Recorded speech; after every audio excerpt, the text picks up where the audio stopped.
Bem-vindos ao Visão Alternativa, um programa de comentário político e económico com Joaquim Jorge e Paulo Pereira. Boa noite, Joaquim Jorge. Obrigado por estar cá mais uma vez. Muito obrigado. E começamos hoje com este tema de funcionários públicos, despedimentos, e parece que é o setor do ensino, os professores, que serão mais afetados por esta nova vaga de despedimentos que virão aí. O que é que pensa disto? Eu penso várias coisas. Eu queria lembrar aqui, para as pessoas perceberem, que o Sócrates caiu porque atacou brutalmente os professores. Os professores é uma classe vilipendiada, é completamente desprezada, mas é preciso que se explique aqui que os professores são a classe mais numerosa da função pública. Isto não é uma questão de cooperação. E lidar com pessoas, alunos, numa escola em que está sempre tudo a mudar é muito difícil. Hoje em dia ninguém quer ser professor. O que é que acontece? Como todas as normas e estudos feitos dá um aso a que diminuísse o número de alunos para 22. Por turma? Por turma. O governo aumentou para 27, 28 e mais. Não, e o problema, já agora que gostaria de interromper pelo seguinte. Desde 2009 que eu analiso esta questão dos professores, e essa questão do número de alunos por turma é muito importante. Porquê? O que acontece é que a média não representa muitas vezes as situações de piores casos. E temos casos, sempre tivemos casos, e agora muito mais, de turmas com 29 e 30 alunos. Não é só esse problema. Depois há outro problema, que os professores antigamente tinham 35 horas de trabalho, 22 letivas e 13 não letivas. E essas 22, tendo em conta o número de anos e pela idade, iam baixando esse horário de 22, continuando a ter 35. Uma pessoa com a idade é muito difícil aturar determinado tipo de atitudes, comportamentos e energia. Há muita indisciplina nas escolas. Agora os professores não têm 22, têm que passar na escola 27. Portanto, veja bem, faz com que haja horários zero. Isto é, cada vez, como há maior número de alunos por turma, há uma maior carga horária efetiva do professor, isto é fácil fazer as contas, portanto, é preciso menos professores. Portanto, o que é que acontece? Há professores com horário zero, não é pessoas que não queiram trabalhar. Não lhe dão trabalho? Não, mas é que aí há outra questão que nunca foi explicada ao público. O professor tem como missão, não é só dar aulas, pode dar apoio, estar na biblioteca, organizar visitas de estudo, complemento curricular. Tudo isso pode ser inserido num horário do professor, em todas as suas vertentes, e dava para os professores continuar a trabalhar. Os professores com horário zero, portanto, podiam ser aproveitados e não estão a ser aproveitados. Claro, portanto, havia 10 mil, agora são 700. O que é que acontece? Também é preciso que se explique aqui outra coisa. Há professores, alguns, que têm horário zero por problemas de saúde e de doença, que estão noutras atividades. Ajudam na secretaria, na biblioteca, apoio aos alunos, tirar dúvidas. Eu penso que as pessoas percebem isto, não é não querer trabalhar. O senhor, se está num escritório, às vezes não há que fazer, pode fazer outras coisas. Exatamente, claro. Pronto, mas há sempre... em qualquer empresa... Mas há sempre esta ideia que o professor é um manguela, não faz nada. Aliás, as pessoas acham que o professor hoje está de férias e ainda estão em avaliação. Percebe? Portanto, agora o que eu queria dizer, que é para entroncar na função pública, pelo que vem, porque isto é em catadupa, todos os dias notícias, eu nem dormi de noite, não é? Portanto, vão mandar embora quem ganha menos. Porquê? Aquilo que o Paulo, e muito bem diz, as restrições são mais baratas, em média 18 mil euros, mas há outra questão, que aquilo que eu tenho falado aqui, que o Paulo também concorda comigo, é que vão perder o direito à DSE e vão perder, não têm subsídio de desemprego.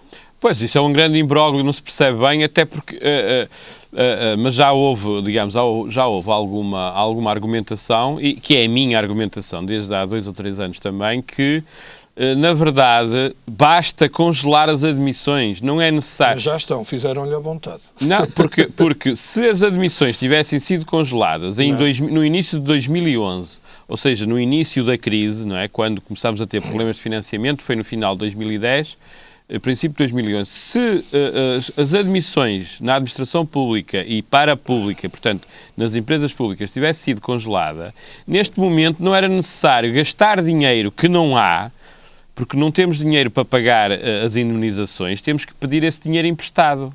Sim. Temos que emitir mais dívida. Sim. E depois É óbvio que vamos ter que pagar, eu digo vamos porque eu sou adepto daquela ideia de que o Estado somos todos nós. Vamos ter que pagar toda a gente tem essa opinião. às pessoas Só que vão ser... quando vão tratar da vida, as pessoas que vão para o desemprego têm que ter subsídio de desemprego, porque senão ninguém vai aceitar. Mas depois há aqui outro problema, que é preciso que se explique. Vamos ter que pagar que duas vezes. Há dois tipos de modalidade. É compreensível que este serviço não precisa de uma pessoa que ela vá para ali. Claro, obviamente. Mas vai-se para ali, mas tem que se lhe pagar a gasolina. Sim, dentro como é ajudas de custo do governo. Claro, obviamente. Não pagam, que é a mobilidade geográfica vai ser alargada. E depois há a mobilidade especial, que é aquilo a que eu chamo um gueto. O que é um gueto? Mandam-me para casa, ganho metade, durante os primeiros 2 meses ganho o mesmo, os outros 10 ganham 66% e a partir do primeiro ano passa a ganhar 55%. Eu sou frontalmente também, contra mas isso. repara, o que é que acontece? Essa pessoa, a Troika, quer que só esteja 2 anos e depois manda para a rua. Isto é, vamos ver se a gente... Isso é um despedimento encapotado. Claro, digamos. Coletivo. Então um professor foi sempre... Então as empresas privadas não podem fazer isso e o Estado pode? Que a maioria dos professores formaram estes governantes. Estiveram lá, não é? O professor Sim. primário, do secundário, do etc. Básico e secundário. O da universidade, que alguns formaram-se com 36, 37 anos, mas não interessa agora. Ao domingo. Não sei. Portanto, e agora manda-se as pessoas embora, nem se arranja com dignidade, porque há aqui uma lógica que era aquilo que eu falo, professores com mais de 55 anos, haver aqui um estudo de pré-reforma, para dar tempo, ou então fazem uma rescisão com mais valor, que dá para as pessoas, mesmo com menos dinheiro, poderem reformar. Joaquim Jorge, isto é tanta complicação que a atitude correta do Governo, até porque já existem os números de 2012 de saídas da função pública, ou por aposentação, ou por rescisão, muito significativas, isso combinado com o congelamento de entradas e com eventuais rescisões de recibos verdes, que aí considero que é normal que num regime, quando estamos em aperto financeiro, claro. Quem não tem contrato... E quem está com recibo verde sabe a situação. Sabe. Agora, uma pessoa que tem eu acho que isto é um grande folclore e que no final, isto é exatamente o mesmo que aconteceu no governo do Durão Barroso, no primeiro, onde também se fez um grande alarido à volta da mobilidade especial, rescisões da função pública e não aconteceu nada. Não, mas vai, sabe porquê? Nos professores acredito que vá, mas nos contratados.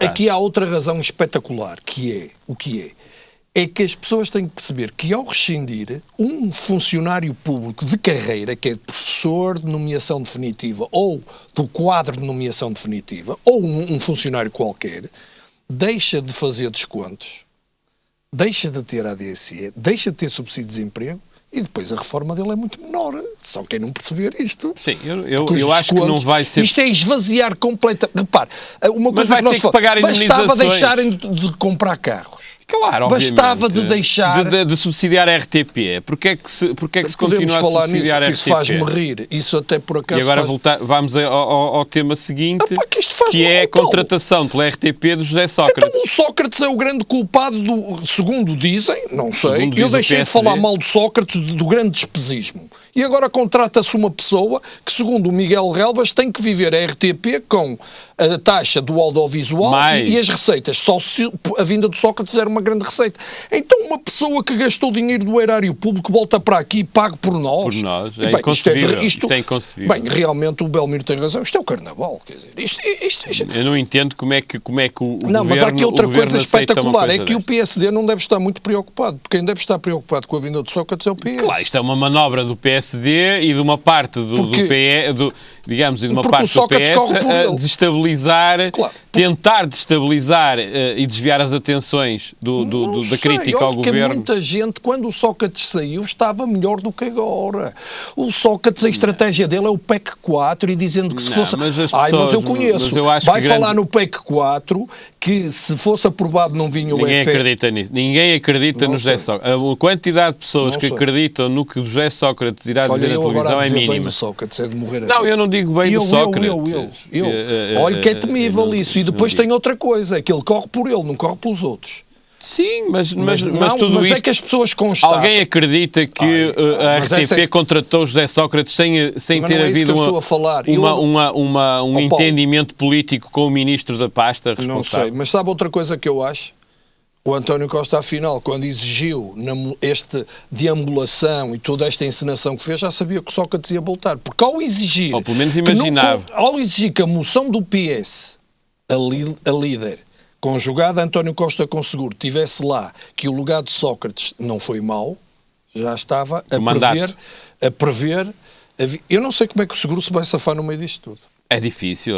Não é o PSD que deve estar preocupado, é o PSD e o PS. Sim, eu penso que é uma coisa de tal maneira estapafúrdia que neste momento está toda a gente um pouco surpreendida. O tempo pulveriza um passado recente. Sim, menos de 2 anos depois é que Sócrates está de volta e Jorge Coelho há um mês ou dois atrás também disse. Não tem emprego. Será coincidência? Não, saiu da NGO. Não, eu acho que não é coincidência. Não, o Jorge Coelho não é da linha do Sócrates, o Jorge Coelho é da linha do Guterres. Não. O Jorge Coelho inventou o Sócrates. Portanto, antes de haver Sócrates já havia Jorge Coelho. Inventou o Sócrates quando o Guterres desapareceu. Exatamente. Portanto, antes de haver José Sócrates já havia Jorge Coelho e aparecem os dois muito em simultâneo.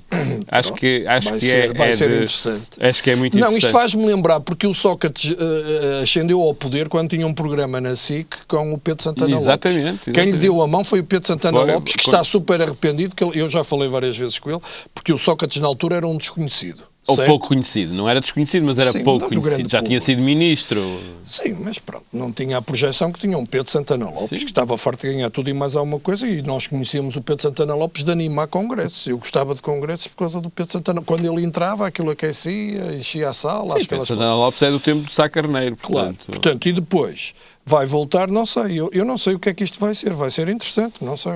Sim, mas eu hoje já pensei que hoje era dia 1 de Abril. O que você diz é verdade. Uma petição contra... Instantânea. Eu hoje de manhã acordei e liguei a internet do telemóvel e comecei a ver e pensei que era uma brincadeira. Dia 1 de Abril. E pensei, se calhar isto é uma pré-brincadeira de 1 de Abril. E depois comecei a ver as reações são fortemente negativas contra esta iniciativa da RTP. Mas veja bem, a retirada dele para Paris para não ser o bombo de festa. Exatamente. É na mesma distância. Mas agora passaram... O sibilinamento, na hora exata, vem quando maior há problemas. Sim, claramente. Mudando de tema, eleições autárquicas, Porto e Gaia em polvorosa, grande efervescência. Quer dizer, o Porto, faz-me rir. Portanto, o Rui Moreira é candidato, diz-se independente, saca os dados, não sei se quem foi, os dados militantes do PSD. Quem é independente ia ao registro civil e sacava os dados de todos os cidadãos do Porto. Mas como é que sacou os dados? Não sei, não conheço. Então, não conhece, mas tem que ouvir o que o Joaquim Jorge diz. Então, e ele mandou um SMS, sacou os dados dos militantes do PSD. Mas e convidou foi ele que disse isso? A candidatura não, está no jornal, ontem já à noite. Portanto, ele tem os dados dos militantes do PSD, a candidatura dele, e informou todos os militantes do PSD que ia ser candidato.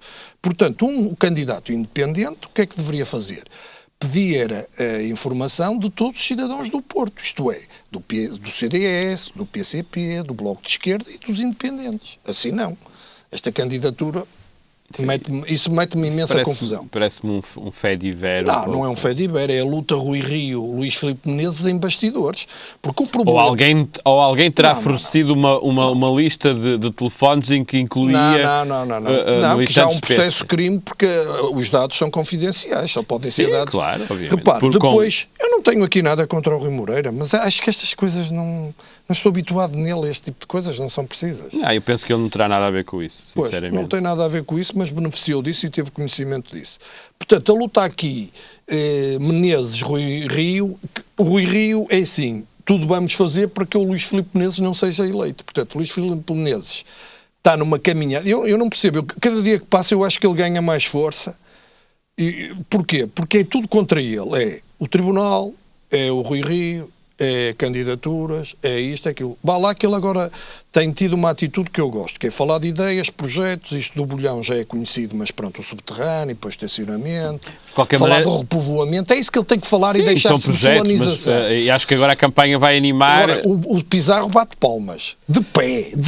Não sei, eu acho que eu por acaso fiquei, como comentamos a semana passada ou há 15 dias, eu estava mais inclinado em que o Rui Moreira não avançasse, porque é muito difícil uma candidatura avançar com uma candidatura independente. Eu já participei numa campanha desse tipo, é muito difícil, quer sob o ponto de vista logístico de reunir o número de pessoas necessárias, quer sob o ponto de vista financeiro.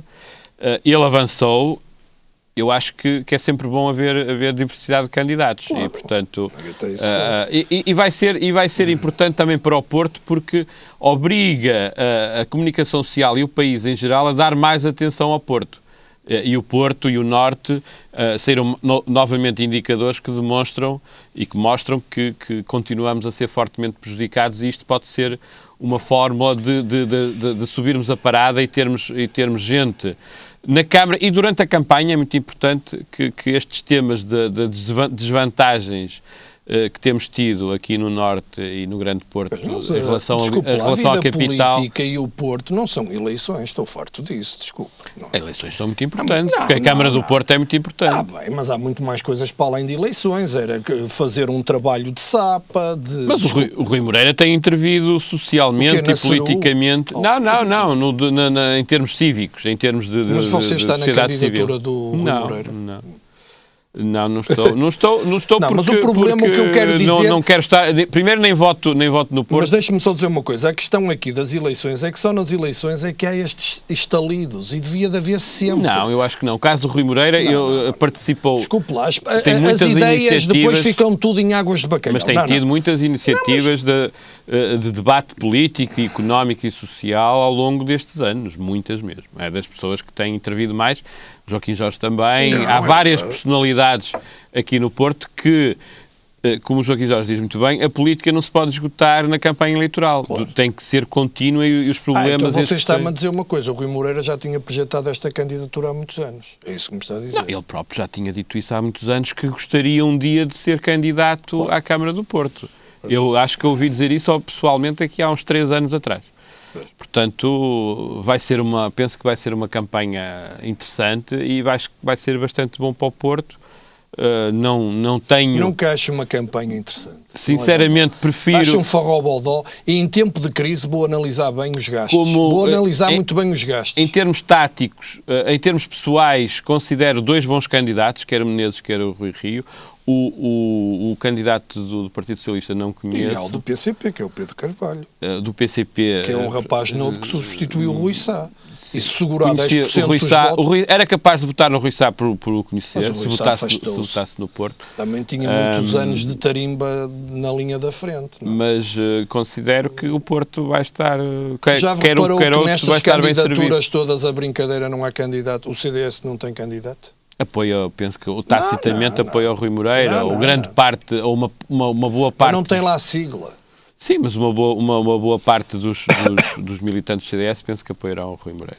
E situação em Gaia, alguma evolução? O que é que se sente no povo? Sinto que o Vítor Eduardo Rodrigues pode vencer, porque repara, esta candidatura desta confusão toda com o Marco António Costa, que é o culpado, deu sempre a entender que era candidato e não foi. Portanto, há uma grande desavença que o Guilherme Aguiar e o Firmino não são candidatos. Veio outro de fora. O Carlos Abreu Amorim. O Carlos Abreu Amorim, que dizem que é um paraquedista. O Aguiar também foi para Matosinhos, que eu saiba é outro paraquedista. Portanto, é confusão de tal maneira instalada no PSD. Depois o PS arrisca-se a ganhar. Não, é que o candidato do PSD teria que ter, para já, vamos ver o que é que vai fazer, é que está muito conotado com o governo, não é? As suas aparições... Muitíssimo.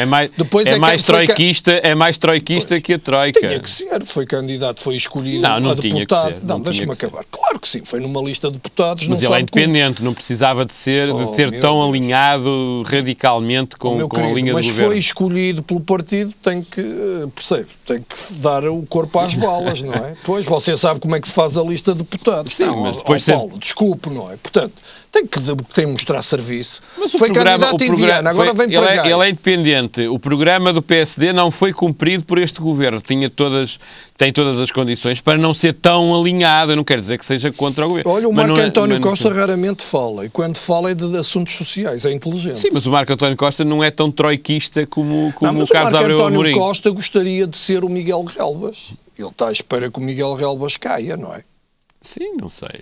Porque, segundo me consta, o Marco António Costa está em Lisboa, mas continua a mexer os cordelinhos, porque é preciso que se diga que o Marco António Costa valia, é preciso que se diga, 6 mil votos. Sabe que isto é uma coisa, parece Roma. Mas uma coisa é um congresso, outra coisa depois é o entre-congresso. 6 mil votos ao Pedro Passos Coelho, que foi eleito por 30 mil. Não sei. Vale um quinto. Isto é assim que funciona. E como é que vê esta última intervenção do Vítor Gaspar e esta grande onda que já se nota a favor da demissão do Vítor Gaspar? Há uma alteração nos últimos 15 dias, 3 semanas em relação... Mas não cai, porque o Belmiro tem razão. É muito difícil, tendo em conta os dados, acertar números. Repare que a evolução da economia é uma coisa... A gente nunca pensou... O Chipre fez com que aumentasse a taxa de juros da colocação no mercado. Quer dizer... Por acaso não fez? Um bocadinho. Sim, insignificante. Mas pronto, fez. Não, mas a questão é que... no Chipre, e depois as pessoas falam do Chipre, esquecem-se que no Chipre o dinheiro que lá está é de pessoas como o dono do Chelsea e grandes magnatas russos.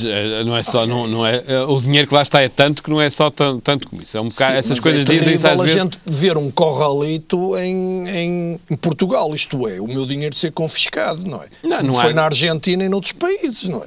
Sim, que segurança as pessoas têm? Claro. É um confisco. A gente não confia em ninguém. Então vai pôr o dinheiro debaixo da cama. Não, mas porquê é que a Troika ou a Comissão Europeia avançou com uma medida dessas sem ter o apoio político? Já recuou. Não recuou, não se sabe. Estamos num limbo, portanto, esta situação.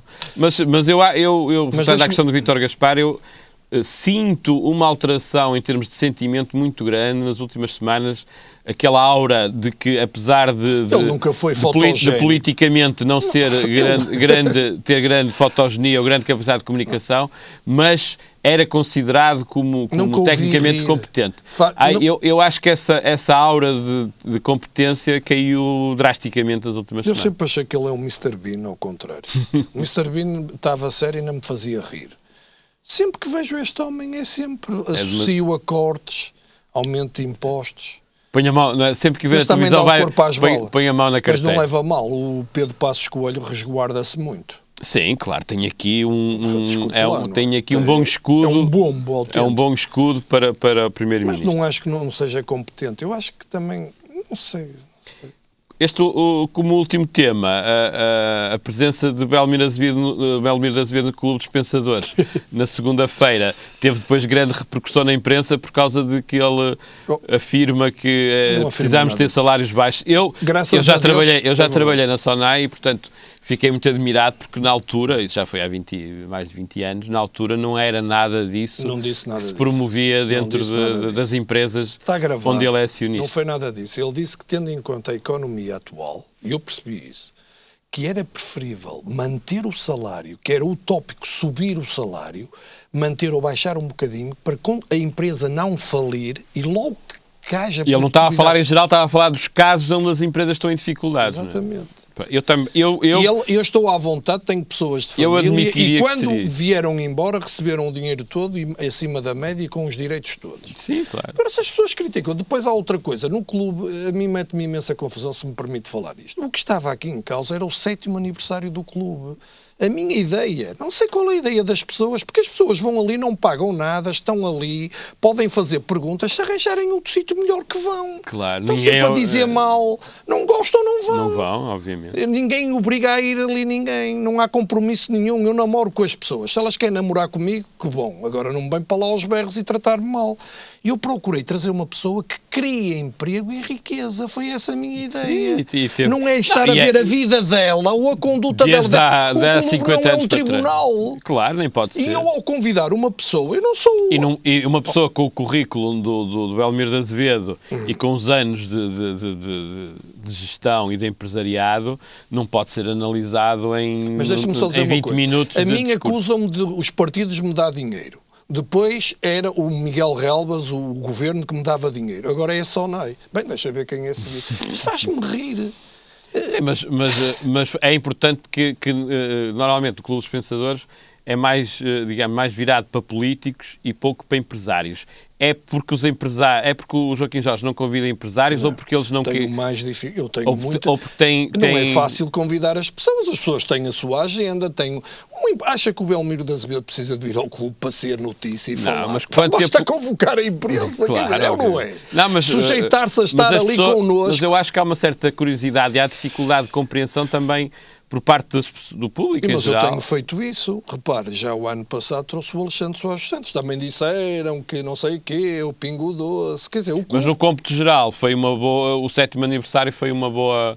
Eu acho que sim, não fica mal a mim dizer. Ele explicou muitas coisas. Olha, disse lá coisas interessantes, que era amigo do Vítor Gaspar, que jogava squash com ele. Pronto, que... Isso não é grande referência, sinceramente. Não é. Não, sabe que eu sou um crítico feroz do Vítor Gaspar. Pois, mas deixe-me ver. Eu gosto de saber pormenores. Eu gosto que as pessoas sejam humanizem, sejam como nós, não vivem num limbo. No aspecto das previsões, explicou... refugiou-se que não me quis explicar o que é que a SONAI vai fazer. Disse que primeiro tinha que dizer aos acionistas. Claro, porque é uma empresa cotada em bolsa, não pode... o público tem os dias contados, se não der lucro, se não andar da perna. Sim, mas a história já tem mais de 20 anos. Também lhe perguntei se o poder era como era ele. Parecia um rapaz de 18 anos, disse que ainda tinha muito poder. Acho que era isso. E pronto, acabamos assim a nossa visão alternativa. Até para a semana.